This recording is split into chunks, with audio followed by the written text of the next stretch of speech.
Hi friends, welcome to Sue Smart Workshop. இன்னைக்கு வந்து நான் லைனிங் பிளவுஸ் எப்படி நம்ம ஸ்டிச் பண்றதுன்னு பார்க்கலாமா?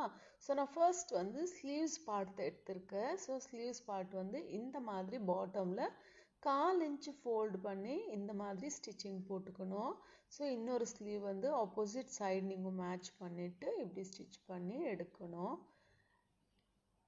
ஸோ இதில் பாட்டமில் ஃபோல்டிங்காக 1 to 1.5 inches நீங்கள் ஸ்டிச்சிங்காக விட்டுருக்குவீங்க இல்லையா? இப்போ வந்து நீங்கள் ஃபோல்ட் பண்ணி இதை வந்து ஹெம்மிங் பண்ணலாம். ஸோ இப்போ வந்து பேக் பீஸ் எப்படி நம்ம ரெடி பண்ணுறதுன்னு பார்க்கலாம். பேக் பீஸ் வந்து ஷோல்டர்லேருந்து சென்டரில் இந்த மாதிரி நாச் போட்டுட்டு 2 inchesக்கு டாட் ஸ்டிச் பண்ணணும். ஸோ டாட் வந்து க்ராஸாக ஸ்டிச் பண்ணணும். இந்த மாதிரி ரெண்டு சைடுமே டாட் ஸ்டிச் பண்ணி எடுத்துக்கோங்க. சில பேர் வந்து பாட்டமில் ஃபோல்டிங்காக அதிலே 2 inches விட்டுட்டு கட் பண்ணிடுவாங்க. ஸோ நான் அந்த மாதிரி பண்ணல. ஸோ நான் எக்ஸ்ட்ரா பீஸ் வந்து ஜாயின் பண்ண போகிறேன். இந்த மாதிரி ஜாயின் பண்ணுறதுனால பாட்டமில் ஃபோல்ட் ஆகாமல் இருக்கும் நம்ம வேர் பண்ணதுக்கப்புறமா. இங்கே டாட் இருக்கிற இடத்துல வந்து 1 ப்ளீட் வைக்கணும். இந்த மாதிரி இன்னொரு சைடுமே அதே மாதிரி ப்ளீட் வச்சு ஜாயின் பண்ணிக்கோங்க. இப்போ வந்து கினாரி ஸ்டிச் அடிக்கிற கினாரி ஸ்டிச்சுன்னா டாப் சைடில் வந்து எண்டில் ஒரு ஸ்டிச் போட்டால் ஃபோல்டிங் வந்து நீட்டாக இருக்கும். அதனால இங்கே இந்த மாதிரி ஃபோல்டு பண்ணி ஸ்டிச் பண்ணிட்டீங்கன்னா பேக் பீஸ் ரெடி ஆகிடும். இந்த பீஸை வந்து நீங்கள் ஃபோல்ட் பண்ணி ஹெம் பண்ணிக்கலாம். ஸ்டிச்சிங் போடுறத விட ஹெம் பண்ணிங்கன்னா ஃபினிஷிங் ரொம்ப நீட்டாக இருக்கும். இப்போ ஃப்ரண்ட் பார்ட் வந்து நான் 4 டாட்காக மார்க் பண்ணியிருக்கேன்.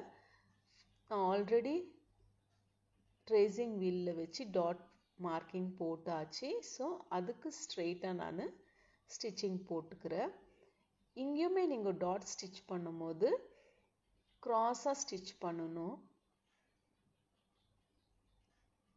இந்த மாதிரி க்ராஸாக ஸ்டிச்சிங் போடணும். ஸோ நாச்சஸ் நான் ஆல்ரெடி போட்டிருக்கேன்.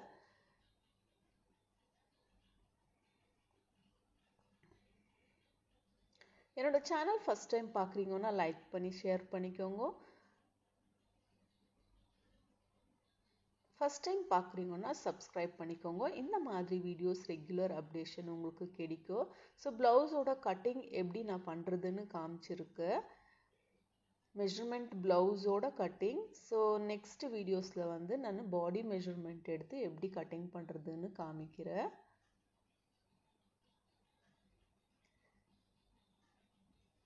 பாட்டமில் வந்து கிராஸ் பட்டி ஸ்டிச் பண்ணும்போது வந்து ஸ்டிஃபாக இருந்தால் நல்லா இருக்கும்னு அதனால நான் வந்து 3 பீசஸ் எடுத்து நான் ஜாயின் பண்ணியிருக்கேன்.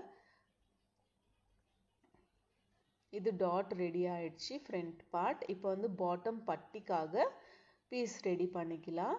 நான் வந்து 3 பீஸ் எடுத்திருக்கேன். ஸோ இது வந்து மெயின் பீஸ், பேக் பீஸ் ஒன்று, அதுக்கப்புறமா உள்ளே வந்து ஸ்டிஃபாக இருக்கணுன்றதுக்காக இன்னொரு எக்ஸ்ட்ரா சிமிலர் கலர் இருக்குது. ஸோ அதனால இந்த மாதிரி எக்ஸ்ட்ரா 1 பீஸ் எடுத்து நான் ரெடி பண்ணிக்கிறேன். இப்படி நீங்கள் 3 பீஸ் வச்சு ஜாயின் பண்ணுறதுனால ஸ்டிஃபாக இருக்கும், பட்டி வந்து க்ளீனாக இருக்கும். தேங்க்யூ.